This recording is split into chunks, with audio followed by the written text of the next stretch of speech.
Olá, meus queridos. Tudo bem com vocês? Estamos aí na terceira semana do nosso plano de estudo tutorado. Nosso volume 4, Primeiro ano aí do ensino médio. Vamos falar hoje sobre colisões ou choques. Tranquilo? Galera, mas antes que possamos começar aí com o nosso trabalho, convido vocês, sigam-nos nas nossas redes sociais, inscreva-se no canal e ative aí aquele sininho para receber aí as notificações dos vídeos que têm sido postados corriqueira, cotidianamente, pois o projeto Eu Não Erro Mais, gente, vai de vento em popa. Estamos aí, sim, com um grande projeto abordando os principais tópicos cobrados no Exame Nacional do Ensino Médio. Escola Online de vocês é sinônimo de sucesso e os professores da Escola Online gratuitamente têm oferecido esse trabalho de qualidade. Também visite a nossa plataforma. Todo o material do nosso Projeto Enem, Eu Não Erro Mais, está na plataforma de forma gratuita, galera. Tranquilo? Eu sou Camilo, professor de Física da Escola Online. Espero vocês após a vinheta. Vem comigo!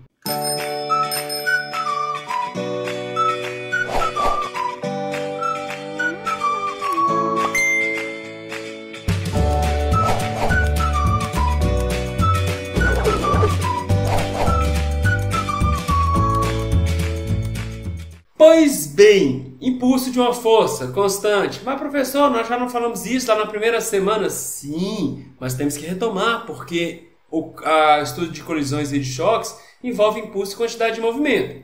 Então o que seria impulso? Mais uma vez, você tem um corpo aqui, uma força atua sobre um determinado intervalo de tempo, impulsionando esse corpo. Tá vendo? Quando a força atua sobre um determinado intervalo de tempo, essa força impulsiona, gera um impulso, que é uma grandeza vetorial. Tranquilo, gente? No sistema internacional, a unidade de impulso seria o Newton vezes segundo. Lembrando que impulso é um vetor, que tem mesma direção e sentido do vetor força. É a força que gera o impulso, gente. É a força que atua durante o intervalo de tempo que faz a velocidade variar. Isso é importante. Aí, ao termos uma velocidade associada ao corpo de massa m, temos também uma grandeza física chamada de quantidade de movimento. Nós já falamos isso nos dois primeiros aspectos, nas duas primeiras semanas, Então, esse corpo que é o de massa m dotado de certa velocidade terá uma quantidade de movimento. Como eu encontro essa quantidade de movimento? Basta multiplicar a massa do corpo pela velocidade instantânea. Então, a cada instante aí tem sua quantidade de movimento. Haverá variação da quantidade de movimento se a velocidade variar. No sistema internacional, a unidade de quantidade de movimento é o quilogramas, de massa, vezes metros por segundo, que é a unidade de velocidade. Tranquilo? Mais uma vez o teorema do impulso. Galera, uma força produz aceleração. Força resultante é o produto da massa vezes a aceleração causada pela força. E a aceleração está ligada à variação da velocidade num dado intervalo de tempo. Observe que se você pegar essa variação do tempo e passar multiplicando aqui, força vezes variação do tempo, é chamado de impulso, Então, impulso é igual a massa vezes variação da velocidade. Mas a massa que multiplica a velocidade final menos massa velocidade inicial é justamente a variação da quantidade de movimento. Por que a quantidade de movimento mudou? Porque houve variação de velocidade. Quem causou essa variação da velocidade? A força que produziu a aceleração. Então, o impulso resultante é igual à variação da quantidade de movimento final, menos quantidade de movimento inicial. O impulso da força resultante de um sistema de forças que age sobre um corpo é igual à variação da quantidade de movimento. Impulso resultante é igual à variação da quantidade de movimento. Tranquilo? Vamos para a próxima. Agora, um sistema conservação da quantidade de movimento. Quando nós estamos no sistema isolado de forças externas, o que seria um sistema isolado de forças externas? Quando não há forças externas, podendo haver forças internas. Então aí a resultante das forças externamente seria nula, Se há forças externas, quando a resultante é nula. Isso é um sistema isolado de forças externas. Se há forças externas e a resultante é nula, eu estou no sistema isolado de forças externas. Pode-se desprezar as ações externas comparadas com as internas. Então, nesse caso, se o sistema é isolado de forças externas, a resultante externa é nula. Logo, o impulso é nulo. Por quê, gente? O impulso depende da força. Se você não tem força, você não impulsiona. Então, se a força externa é nula, o impulso é nulo. Então, o impulso resultante é igual à variação da quantidade de movimento. Força resultante vezes variação do tempo é quantidade de movimento final, menos quantidade de movimento inicial. Mas como a força resultante nós estamos considerando nula, eu estou num sistema isolado de forças externas, zero é igual a quantidade de movimento final, menos quantidade de movimento inicial. Logo, existe conservação da quantidade de movimento. A quantidade de movimento final é igual à quantidade de movimento inicial. Princípio da quantidade de movimento, certo? A quantidade de movimento de um sistema de corpos isolados de força externa, onde a resultante é igual a zero, é constante. Ou logo, a quantidade de movimento antes é igual à quantidade de movimento depois. Aí nós partimos para a parte de colisões, de choques. Gente, não é tão fácil, tá? Mais uma vez, vai ter que ter muito cuidado, praticar, para conseguir compreender. Realmente, essa parte de impulso e quantidade de movimento é uma parte bem pesada aí do primeiro ano. Colisões ou choques. Num determinado intervalo de tempo, há conversão de energia cinética associada ao movimento em energia potencial. Nesse caso, pode ter deformação. Logo após a colisão, a conversão de energia potencial elástica em energia cinética. Aí devido ao choque, né? Nesse caso, imagina que você tem antes da colisão, dois carrinhos e eles se movem um de encontro ao outro. Aí eles se colidem. Um se move com a velocidade para a direita, né? 15 metros por segundo, e o outro com a velocidade de 5 metros por segundo. Após a colisão, vamos supor que ambos se locomovem para a direita. Agora a velocidade do corpo A mudou, 7 metros por segundo, em módulo, né? E a velocidade do corpo B agora passou de 5 para 12 metros por segundo. Então, houve a variação da velocidade. Mas, nesse caso aqui, haverá conservação da quantidade de movimento, tá? Por exemplo, aqueles pêndulos lá, você abandona uma bolinha, ela desce. Aí ela se colide com a bolinha B. A bolinha B está em repouso, a bolinha A em movimento. Pode acontecer que, após a colisão, a bolinha A vá para o repouso e a bolinha B comece a se locomover, a se movimentar. Isso aí depende do tipo de colisão. Certo? Outra forma aí, você tem um projétil, ele está a 400 metros por segundo na horizontal para a direita, e eu tenho um bloco em repouso. Estudo de balística, por exemplo. Após a colisão, ambos os corpos se locomovem com a mesma velocidade, eles saem grudados, projétil mais bloco. Se move a 10 metros por segundo. Aqui também é um tipo de colisão específica. Ambos os corpos se uniram e saem aí com a mesma velocidade final. Certo? Eu tenho uma grandeza que chama-se coeficiente de restituição, que ela mede a variação da energia cinética numa colisão. Galera, energia cinética depende de quê? Movimento. Mais especificamente, velocidade. Nós já falamos isso no PET 3, né? Logo, se a variação da energia cinética, vai haver variação da velocidade, ou não. Tá? Então, coeficiente entre a velocidade relativa de afastamento e a velocidade relativa de aproximação entre os corpos. Prestem atenção. Tá vendo aqui que eu tenho dois corpos, 1 e 2, ambos dotados de certa velocidade. Cuidado, galera. Eu disse para vocês aí no último PET que é importante nós adotarmos o sentido do movimento. Eu estou adotando o sentido para a direita. Então, para a direita, a velocidade é positiva. Então, V1 tem uma velocidade aqui, ó, positiva, inicialmente, antes do choque. E V2 tem a velocidade negativa, porque estaria oposto aí à trajetória que eu adotei. Então, aproximação. Olha a velocidade relativa, V1 menos V2. Ah, professor, mas nesse caso não teria que somar as velocidades? Sim, mas cuidado, V2 está negativo aqui, ó. Então daria um número aqui, seria V1 menos V2 nesse caso. O módulo seria V1 mais V2. Mas cuidado com o sinal, tá? Acontece a colisão, o choque aqui, ó. E após o choque, a colisão, eu tenho um afastamento. Repare que nesse caso aqui, V2 muda o sentido, ele começa a se locomover para a direita, tendo a velocidade positiva final, e V1 começa a se locomover para a esquerda, tendo a velocidade negativa, porque eu supus que a trajetória está orientada para a direita, e nesse caso seria os corpos que locomovem para a direita têm velocidade positiva. Então, afastamento. Então, o que seria a velocidade aqui, ó, relativa de afastamento? V2 menos V1, certo? Após a colisão, V2 menos V1. Tá? Cuidado, você pode falar de novo, professor, mas não seria V2 mais V1? Cuidado, gente, ó, eu estou considerando um sinal negativo para V1 aqui, tá? Então, esse coeficiente de restituição é a relação entre a velocidade relativa de afastamento, que seria V2 final menos V1 final, nesse caso, né?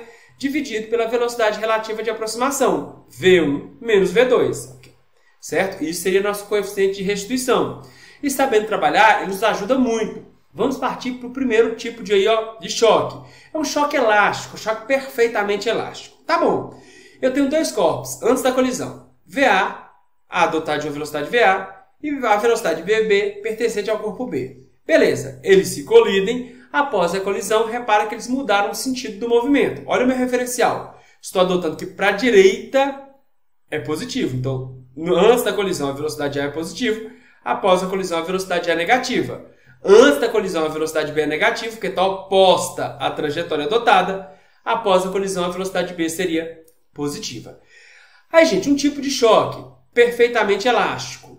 Energia cinética totalmente conservada. Quando o choque for perfeitamente elástico, a energia cinética total é conservada. Como assim? Eu considero que não é energia dissipada. Por exemplo, não vai haver energia mecânica, energia cinética, convertida em energia térmica, nem energia sonora. Então, eu estou considerando que a energia cinética é totalmente conservada. A quantidade de movimento se conserva. A quantidade de movimento antes igual a quantidade de movimento depois. E o coeficiente de restituição é igual a 1, ou seja, o valor da velocidade relativa de afastamento é igual ao valor da velocidade relativa de aproximação. Então, conservação da energia cinética, conservação da quantidade de movimento, certo? Ó, massa de 1 vezes velocidade de 1 mais massa de 2 vezes velocidade de 2 antes da colisão é igual a massa de 1 vezes velocidade final de 1 mais massa de 2 vezes velocidade final de 2. Isso após a colisão. E o coeficiente de restituição igual a 1. A velocidade relativa de afastamento igual a velocidade relativa de aproximação. Essa divisão daria 1. Tranquilo, gente? Isso aqui são as características de um choque perfeitamente elástico. Tá bom, vamos trabalhar. O que seria um choque parcialmente elástico? É um choque, gente, onde eu tenho a energia cinética inicial, ela é maior que a energia cinética final. Existe aí uma certa dissipação de energia. Por exemplo, devido à colisão aí, na superfície de colisão, há um aquecimento. Ou aí, devido à energia cinética ser convertida em energia sonora, não sei. Mas a energia cinética não é conservada. Agora, a quantidade de movimento, sim. Você conserva a quantidade de movimento. A quantidade de movimento antes é igual à quantidade de movimento depois. E o coeficiente de restituição, ele está entre 0 e 1. Ele é maior que 0 e menor que 1. Logo, a velocidade relativa de afastamento vai ser menor do que a velocidade relativa de aproximação. Certo, gente? E eu tenho um outro tipo de choque chamado choque inelástico. Nesse caso, a máxima dissipação da energia mecânica, da energia cinética. Então, existe dissipação da energia cinética, é máxima. Grande parte da energia cinética se converteu em outra modalidade. Mas a quantidade de movimento, gente, ó, continua conservada. A quantidade de movimento antes é igual à quantidade de movimento depois. E o coeficiente de restituição é igual a 0. Agora, fiquem espertos. Se o coeficiente de restituição é igual a 0, nesse caso, meu denominador não pode ser 0, mas meu numerador tem que ser 0, para o coeficiente de restituição ser igual a 0. Então, a velocidade relativa de afastamento, V2 final menos V1 final, é igual a 0. Estou dizendo para vocês, gente, que os corpos aí, ó, tá aqui, antes da colisão. Por exemplo, eu tenho a VA com a velocidade inicial e VB em repouso. Após a colisão, eles saíram grudados. Um está em repouso em relação ao outro. A velocidade relativa de afastamento é 0. Após a colisão, eles se juntam. Isso aí é uma forma de você analisar o choque inelástico aí, tá? Eu vou usar um caso clássico aqui, um caso bem clássico de análise aí, até para nos ajudar na atividade 1, beleza? Eu vou considerar um choque frontal perfeitamente elástico, ou seja, o coeficiente de elasticidade e o coeficiente de restituição, desculpa, igual a 1, certo? E a conservação da energia cinética.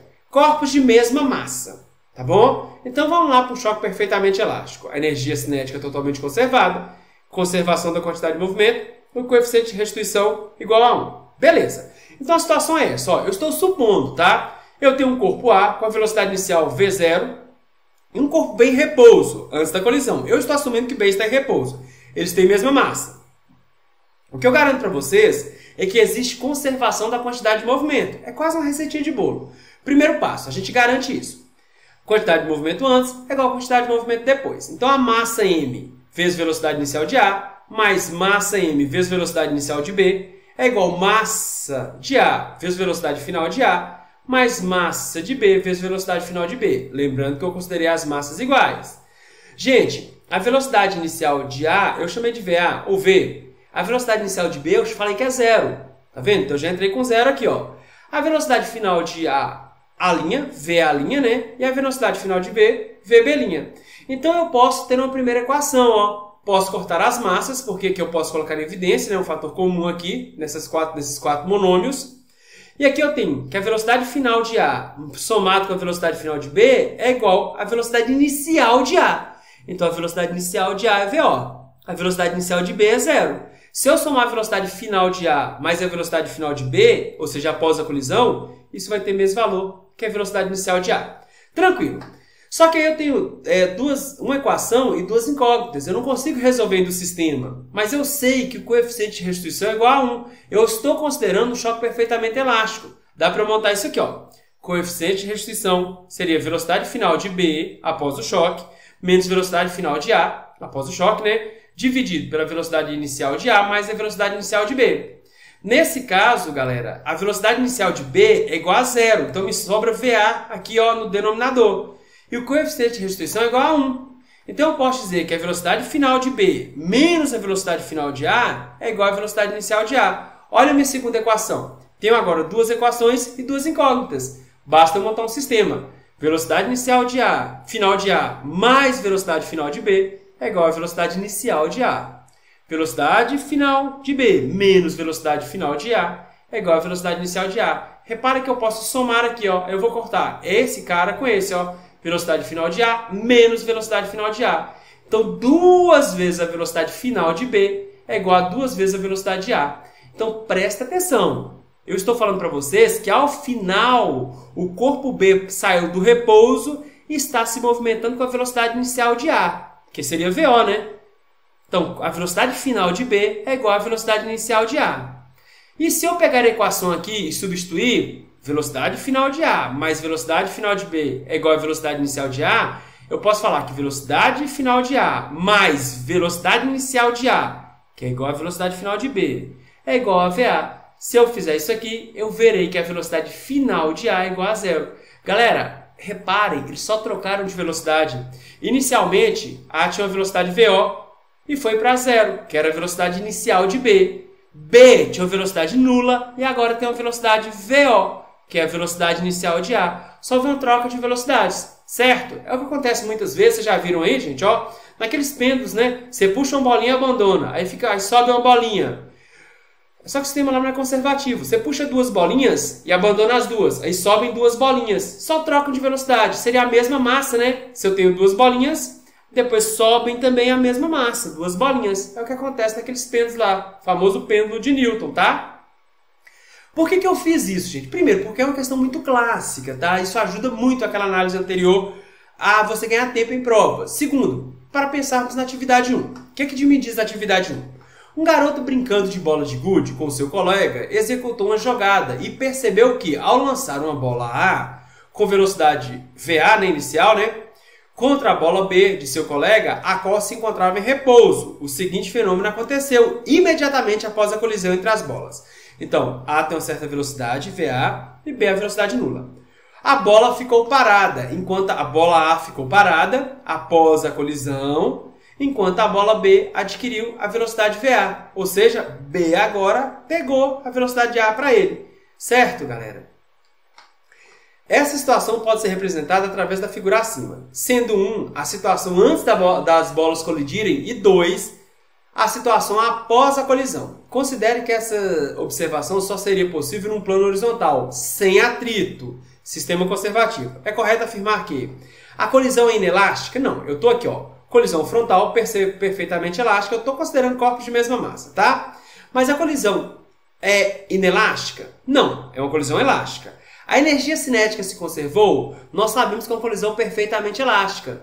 Então a energia cinética se conservou. Aqui ela afirma que não se conservou. Como é uma colisão elástica, nós consideramos conservação da energia cinética. A massa da bola A é maior que a da massa da bola B? Não. Vou considerar elas iguais, tá bom? Posso garantir isso não. A quantidade de movimento se conservou? Sim, a quantidade de movimento sempre se conserva. Nesse caso específico aqui, eu estou considerando que o choque é elástico, a energia cinética também se conservou. Mas a quantidade de movimento sempre se conserva, então a letra D está certo. A quantidade de movimento não se conservou? Aí não, né? Aí é até errado, resposta letra D. Tranquilo, galera? Baseado no exemplo anterior que eu dei lá, aqui você consegue compreender, por exemplo, essa questão. Número 2. da Unesp aí. Um bloco A, deslocando-se com velocidade VA em movimento retilíneo uniforme, colide frontalmente com um bloco B, inicialmente em repouso. Imediatamente após a colisão, ambos passam a se locomover unidos, eles se grudam. Presta atenção, isso é importante. Na mesma direção em que se locomovia A, antes da colisão. Baseado nessas informações e considerando que os blocos possuem massas iguais, é correto afirmar que... Vamos lá. Primeiro, galera, ó, eu tenho aqui um bloco A e um bloco B. A tem uma velocidade inicial, B está em repouso. Aí eles colidem e passam a se locomover juntos. É um choque frontal, o enunciado me disse. A velocidade de A inicial eu chamei de V, a velocidade inicial de B é zero. É um choque inelástico, porque eles saíram grudados, gente. Aqui ó, o coeficiente de restituição é zero. A velocidade relativa de afastamento é nula. A velocidade final de A é igual à velocidade final de B, que é V'. Por que é igual? Porque eles saíram juntos, grudados. Certo? E as massas são iguais. Eu disse para vocês, inclusive na questão anterior, que a quantidade de movimento se conserva. Então, a massa de A, que multiplica a velocidade inicial de A, mais a massa de B vezes a velocidade inicial de B, essa que é a quantidade de movimento inicial, é igual a massa de A vezes velocidade final de A, mais massa de B vezes velocidade final de B. Massa de A, que é M, todas as massas são iguais, vezes V, é a velocidade inicial de A, mais massa de B, que é M, vezes zero. Inicialmente aqui, ó, B está em repouso. Mais massa de A vezes V', mais massa de B que vale M vezes V'. Tanto a velocidade de A quanto a velocidade de B após a colisão é a mesma, então eu considerei V'. Então, se você cortar as massas aqui, você pode fazer isso. A velocidade de A inicial é igual a 2 vezes a velocidade final dos corpos A e B. Então, a velocidade final de B é igual à velocidade de A sobre 2, V sobre 2. Eu estou considerando VA igual a V. Então, gente, fiquem espertos aí, tá? Por que eu estou considerando aqui? Ó? Cuidado, eu estou considerando que é um choque inelástico. Olha a letra A. A velocidade dos blocos após a colisão é VA sobre 2. Houve conservação da quantidade de movimento. Perfeito. E da energia, não. Da energia, não. Lembra que no choque inelástico, a energia convertida em energia cinética, ela sofre máxima dissipação? Então, nesse caso, a letra D me dá a resposta. Ó, a velocidade dos blocos após a colisão seria velocidade inicial de A sobre 2, que eu chamei de V, né? V sobre 2. E houve apenas conservação da quantidade de movimento. Houve aí certa dissipação da energia cinética. Se você calcular a energia cinética antes, ela terá que ser maior que a energia cinética depois. Beleza? Aí, galera, eu tenho uma questão aí da Olimpíada Brasileira de Física, atividade 3. São realizadas experiências com 5 pêndulos de mesmos comprimentos. As massas pendulares são de bolas de bilhar iguais, então as massas são iguais. E cada uma ligeiramente encostada na outra. Experiência 1. A bola 1 é erguida a uma altura H, tá vendo aqui? E abandonada. Ela colide com a bola 2. O choque se propaga e a bola 5 é alçada praticamente à mesma altura de H. Galera, se aqui eu tenho a mesma altura praticamente, eu estou falando que toda a energia foi conservada. A energia cinética se converte aqui em energia potencial gravitacional e depois a energia potencial gravitacional vai se converter em cinética. Eu tenho energia potencial gravitacional de A aqui no início, se convertendo em cinética. Na colisão aqui, ó, repara que toda energia cinética, a bolinha sai com certa velocidade, se converte em energia potencial gravitacional, que era a mesma de antes.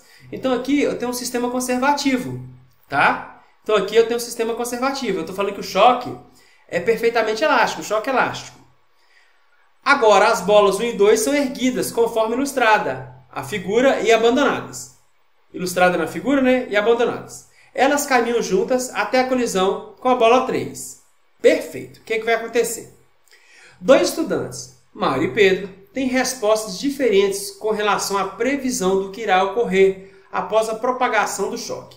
Mário acha que somente a bola 5 irá se movimentar, saindo com velocidade 2 vezes maior que a velocidade das bolas 1 e 2 incidentes. Pedro acha que as bolas 4 e 5 sairão juntas com a mesma velocidade das bolas 1 e 2. Tá. Previsão de Mário é correta? Justifique. Galera, vamos lá. Que energia cinética antes? 2m, porque eu tenho 2 bolas levantadas. Ó, m mais m, que multiplica velocidade inicial antes do choque, dividido por 2. Então, é massa total, velocidade instantânea ao quadrado sobre 2. Então, a velocidade antes do choque, corta esse 2 no numerador com esse 2 no denominador, a velocidade cinética seria massa, velocidade instantânea antes da colisão ao quadrado. Quem é a velocidade da energia cinética após a colisão? M, massa M, que ele me fala que apenas uma bola se locomove. Então, a massa é M, só que essa bola se locomove com a velocidade o dobro, né? Então, 2V ao quadrado sobre 2. Cuidado, a massa é M, 2 ao quadrado dá 4, V ao quadrado sobre 2. Então, ele me fala que a energia cinética após a colisão é 2 vezes massa vezes a velocidade instantânea antes da colisão ao quadrado. Gente, a energia cinética aumentou. A energia cinética depois da colisão é maior que a antes. Isso é absurdo. Isso não pode ter acontecido. Poderia ter acontecido a dissipação. A energia cinética até ser menor, dependendo das condições. Mas ela aumentar, de onde ela tirou essa energia? Então, não. Isso aqui é absurdo, tá? Então, a energia cinética depois não pode ser maior que a energia cinética antes.